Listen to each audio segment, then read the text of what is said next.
Hey, and welcome to Matt and Jess TV. I am Matt Rose. And I'm Jessica Bun Bun. Welcome to our Paradise Season 1, Episode 6 reaction and review.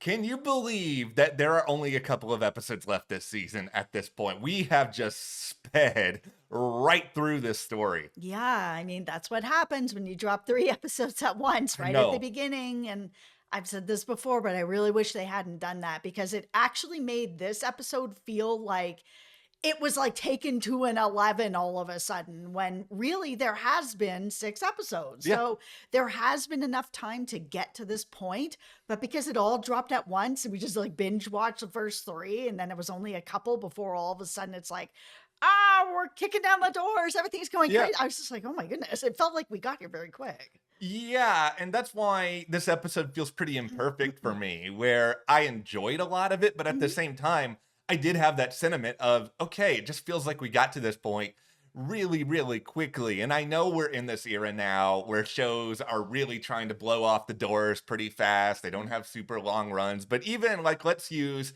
our beloved Severance here, another show we're covering at the channel as an example. Like, there were big twists throughout season 1, but the biggest twist was in the finale, and that wasn't until like episode 9.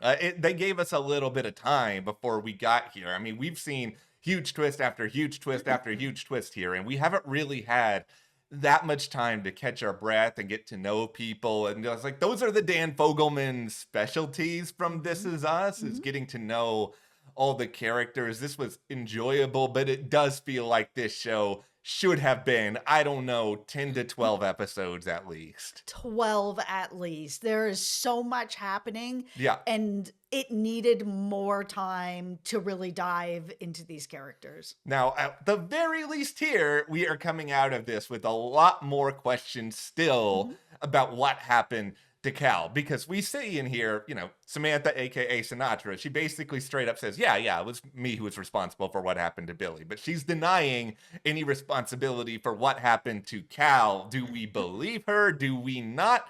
We're going to get into that. Before we do, be sure to hit that subscribe button because we are going to be here through the rest of Paradise, and there's going Mhm. to most likely be a lot more theories to get into along the way. And like we said, we're also in the midst of Severance. This is just a very, very busy time for us at the channel here in Oh, general. yeah. It's so busy here. So, yeah, please hit that subscribe button. Also, follow us over on our Patreon. It's a Mhm. great way to help support Matt and I here at the channel to continue to bring you videos like this here throughout all the season. And we are also covering The Pit, which is airing on Max over Yes. there. And we are covering Prime Target, which is airing on Apple TV Plus right now. Both 2 really great shows that we're having a lot of fun with. And the only place that you can get those videos, it's on our Patreon. So thank you so much to everyone who is supporting us there. Thank you so much. We really appreciate that. Okay, let's get into what you said. Is Sam telling the truth? And Yeah.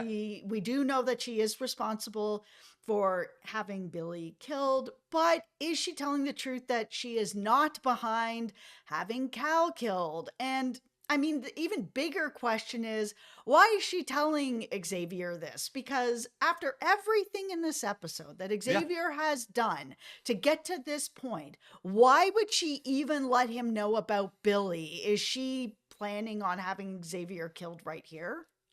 I think we can't rule that out. I think she has obviously an ego. I think that much has been made very, very clear this season. And I think she likes to live on this pretense of truth, where if I say enough things that are true, this person will believe me, and maybe I can still find a way in order to use them. And maybe she thinks that she still, for one reason or another, has a reason to try to use Xavier for something, and she wants to be quote unquote upfront with him. Like, I will say this, and I could be painfully wrong.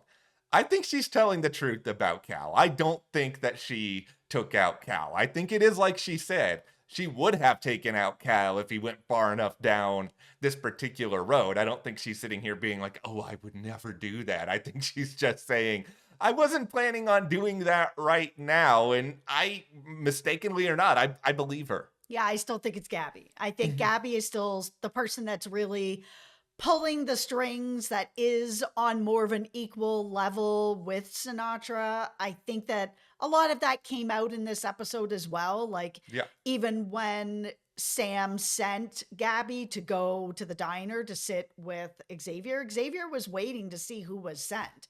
Yeah. And the minute that Gabby came in, he was like, okay, well, I know now that you are not exactly what you say.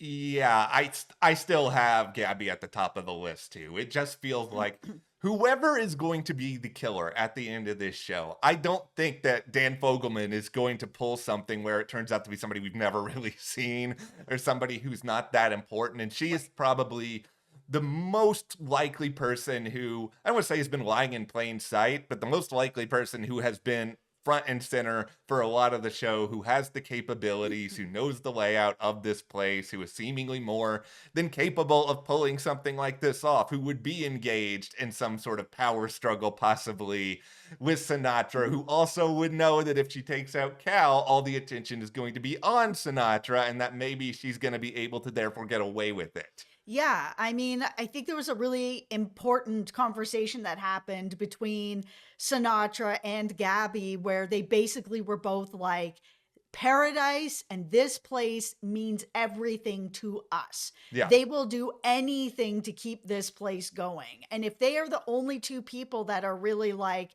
no matter the cost, this place has to keep going, then it has to be one of the two of them. So if Sam is telling the truth that it's not her, and she would have sent somebody like Jane to go do this, and we saw the person in the flower jacket not looking small like Jane, Yeah. then it's got to be Gabby. I think it's just there's so many eyeballs that have to be on Gabby at this point because she has an apparent motive. She had the means to do it. She knows the layout of everything. But by virtue of that, she would certainly have an opportunity. Now, with all of that being said, Mm-hmm.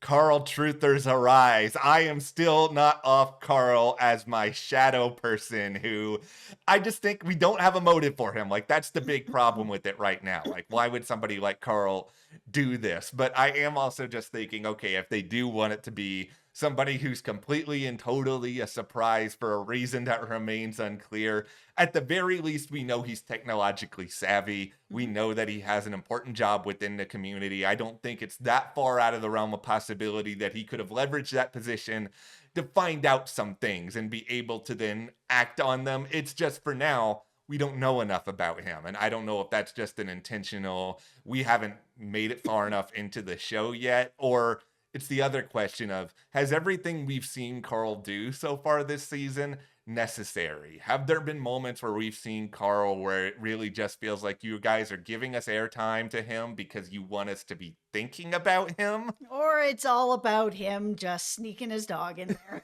Well, that's the thing. It's like Chekhov's dog at this point. It's like, is this just a comedic little runner, or is this just Carl throwing people off the scent, or is this something where it's a clue that we're giving the killer this much airtime so that it's not like a complete surprise that this person you've never seen before did it at the end of the season? Okay, let's look at Cal's son, Jeremy. This is somebody that you are also very suspicious Yes. of.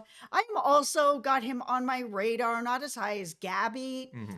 but I found it interesting that when Presley decided that she was going to leave where she was hidden, Xavier's like, stay here, we'll come get you. And she's like, nah, I'm going to go find Jeremy Yeah. with this tablet. I'm going to share it with him, what I know, that I found this in a bush and I took it, and I believe her. I don't think she killed Cal. Yeah. And he's like, yeah, I think I know someone who can open it.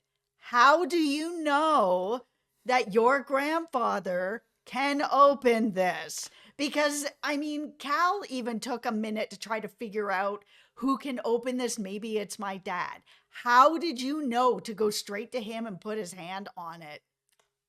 That is a very interesting point, and I think this is probably the biggest piece of evidence that we have on Jeremy right now. And this would be kind of the classic murder mystery reveal where there is a throwaway line or something that feels like a throwaway line in one of these episodes that's meant to be this huge clue. And then we come back and we're like, oh man, they told us what happened, and it's just not all of us saw it. Yeah, I feel like it could be him, that he killed his dad, went to go get the tablet, but Yeah. it was already over the side and Presley already had it. And his motivation would be that he wants to tell everybody what happened, because that is exactly what ended up happening. And he killed his dad, but didn't actually get the tablet. And now he finally has it. Yeah, it's like the thing that's always held me back the most about Jeremy is it's just gonna be like, oh, is this another show where they're gonna have the kid take out the parent? We've all seen this before, but it's just, we can't ignore that clue because it's just the thing that I'm the most stuck on with that is just that Cal was not certain as to why he couldn't open the tablet. And, he is the president. And I would assume that the president has a much better sense of what's going on than anyone in this community. So you're going to make me believe that Jeremy somehow has a greater understanding of how things work than Cal. It's just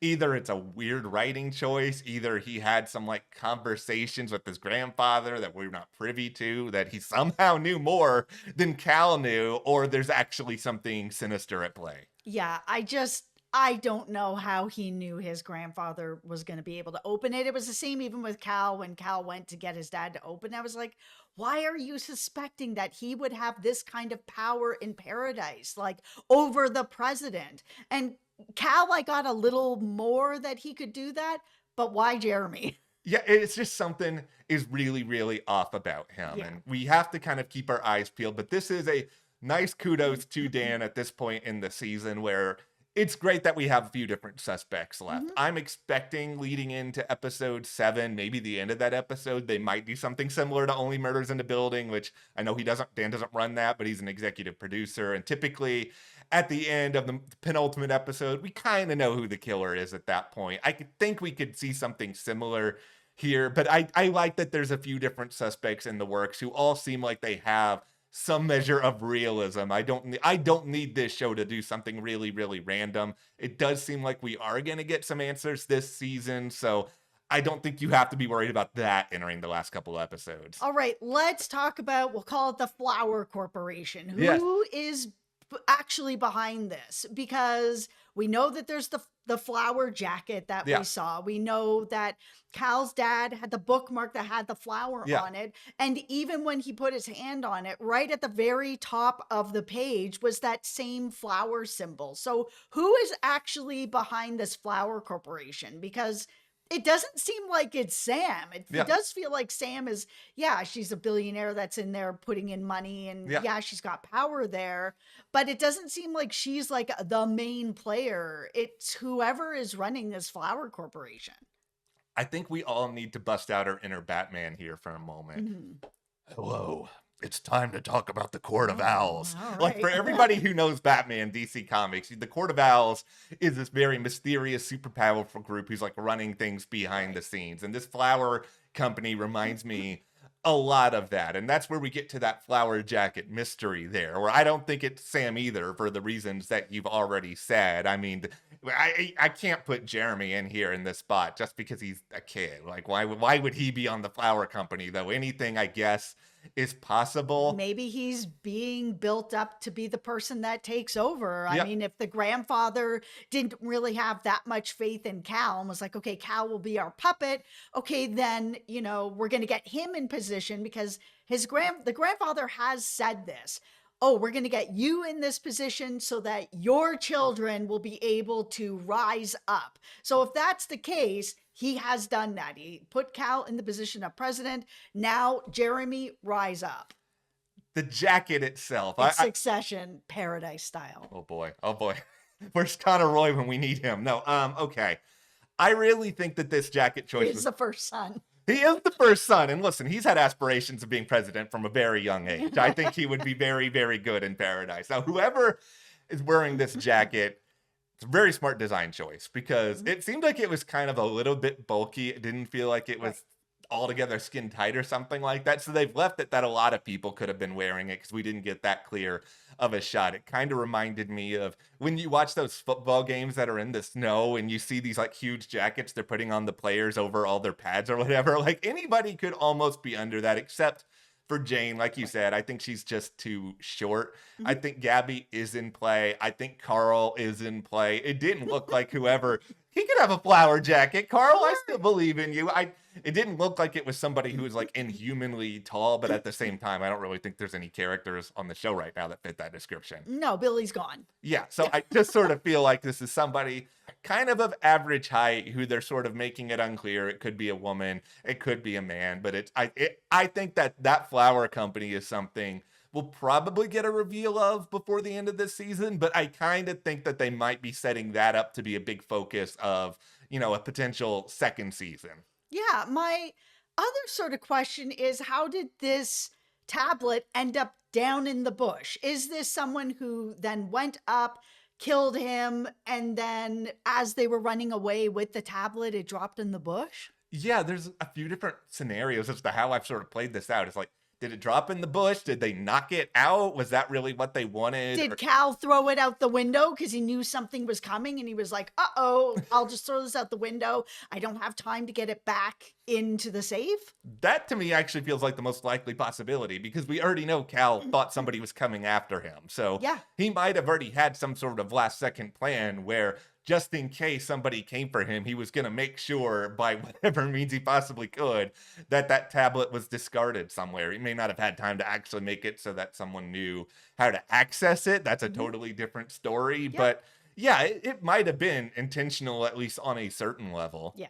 But I'm really happy about all the things that we've learned at this point, but let's get back now to what we kind of talked about at the start, which is that we saw all of these characters basically go full, I don't know, full commando in this episode, getting together whatever materials that they could to prepare for a showdown. Xavier's going full tilt, trying to hide and protect his family, trying to do X, Y, and Z, all of these different things. And it's like, okay, I'm going to try to put myself in Xavier's head for a moment, which Yes. a part of this feels very cool because that means I'm Sterling K. Brown and I'm just instantly cool. But beyond all that, I think he must just be thinking, okay, I saw what happened to Billy. I know what happened to Cal. I need to make sure that I get someone before they get me. So I'm going to go 100 miles an hour on this. I'm going to have no chill whatsoever. And it feels like, maybe this is a mistake on some level, but also I'm not in the position of feeling like my life is being threatened or that something is going to happen to my kids. And if you are in that mindset, maybe you are. It's like, I'm going to do anything. I do not care anymore. Yeah, absolutely. And I mean, this was all put together so wonderfully. I mean, Yeah. was so exciting to watch, Xavier Robinson getting this together, getting the group together, going to the armory, grabbing all the guns, having the flares go off, and getting Sinatra to actually shut down Paradise and shut down the sky Yeah. and shut it all down so that they had an opportunity to then actually get to her. Yeah. Like this whole idea was just, we need to create a lot of chaos. We need to make a lot of confusion. We need to be able to get to her. We need to try to do something to sway the public. I mean, we ultimately get this "Who is Sinatra" written in the sky at one point with the countdown. And it's like, you guys are doing a great job. Like, I will just say that. If you want people to be losing their minds, like, mission accomplished. Yeah, I felt the tickle go up my spine when I saw that "Who is Sinatra?" and then the countdown. Yeah. I saw it all over her face and I got it. Me too. I was like, oh my goodness, what are they going to expose? What are they going to say about her? Yeah, it was a perfect way to make her nervous without actually giving everything away yet. So it's that fear of the unknown. And I think that's a really powerful, motivating thing for almost everybody in Paradise. Like even, the regular people who have been moved there, like they know some parts of it, but they don't know everything. They don't know all the secrets. And if you suddenly feel like, oh, we really have all been lied to, which was already in the sky, you're just raising the chances that everything is going to be overthrown.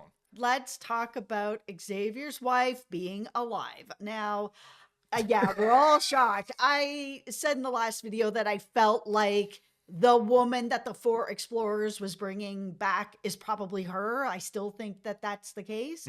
And I think that because we saw when Billy took out the 4 explorers, we didn't see a woman with them and we didn't see somebody else get killed. So it feels like Sam probably just took her in and was like, okay, we'll hold her until it's time that we need to use her for whatever I need to use her for, whether it's to keep Xavier in line or Yeah. whatever she was going to need her for. And I think that that's why she can definitively say, I know your wife is alive. Yeah, it's a pretty feasible explanation just because of the fact that we've seen Samantha already have a lot of contingency plans. Like she's got Yes. multiple people like Billy and Jane so that if somebody goes rogue, then she can have the other person take them out. And if Yeah, and she's got Jane pulling Presley in. yeah, like if you've got a lot of these foolproof plans, of course you're going to probably do something to get leverage on Xavier if you feel the need that you have to get this leverage Right. over him. And I think maybe at this point you don't think that you can take him out because then it's like, okay, if we also take this guy out, then everybody's going to really know that something is going too crazy and they're all going to come for me. And this is sort of a last minute thing that's going on here. But the entire flashbacks that we had in this episode of, Terry and Xavier and their time together and all the work that she was trying to do, I think this is the Dan Fogelman special of making us feel even more for these characters in this relationship where we learned that, Terry was trying to do so much when it comes to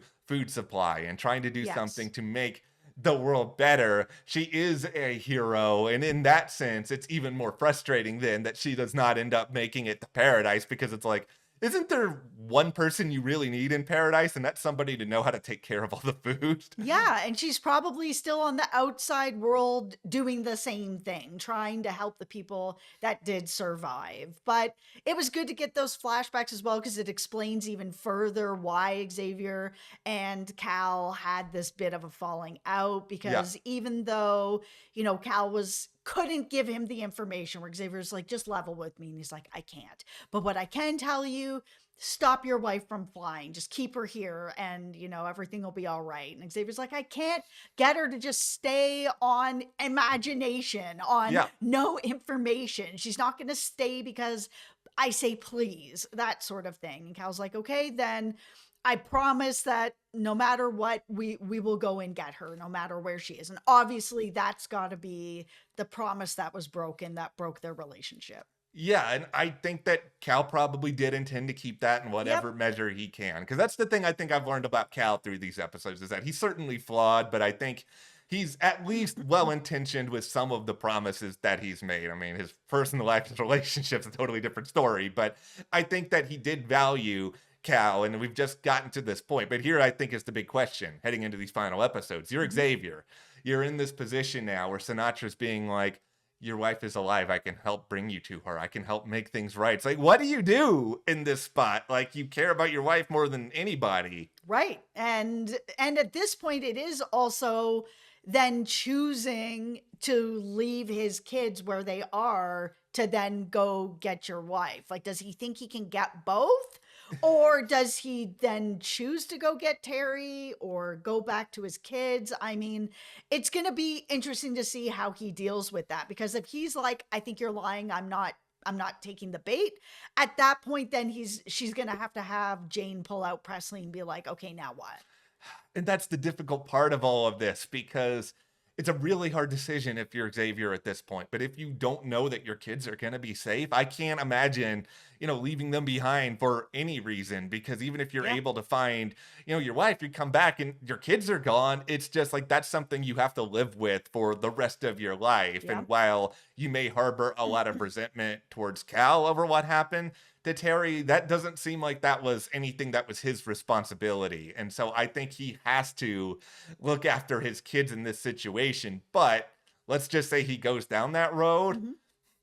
Samantha, aka Sinatra, your days are numbered if you do something like that. Like if you make him choose and he has to choose, like he is going to do whatever he can to stop you. It doesn't matter what knowledge you have at that point. Yeah, I mean, I just feel like we saw the beginning of a rebellion going on here, Yeah. and I think it's just gonna get worse. I mean, there was a really interesting sort of shot that they had of the tower when all the lights went out. Yeah. It looked like they were in a prison. And I know that Xavier was talking about that anyways, about the cows sort of being led, and they were all line up in file to Yeah. go, to their doom sort of thing. And when all the lights went out and they were about to, set off those flares and you looked up, that looked like a prison guard tower where it was just like, oh my goodness, they really are all in prison.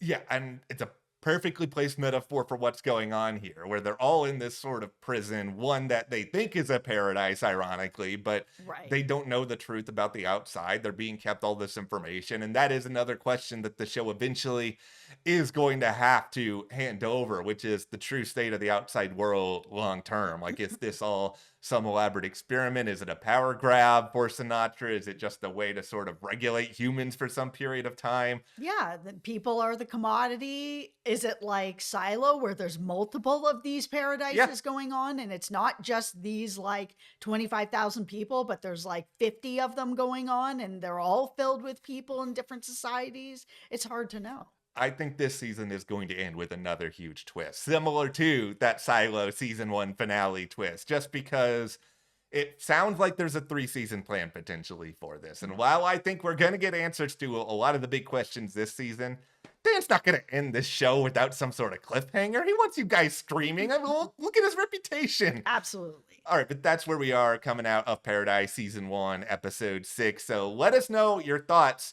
your theories. Who took out Cal? What's going on? Let us know in the comments. Hit that subscribe button so you don't miss any other coverage. Mhm. You can support us further by joining our Patreon. We have exclusive video coverage there of The Pit as well as Prime Target, and we'll see you here next time.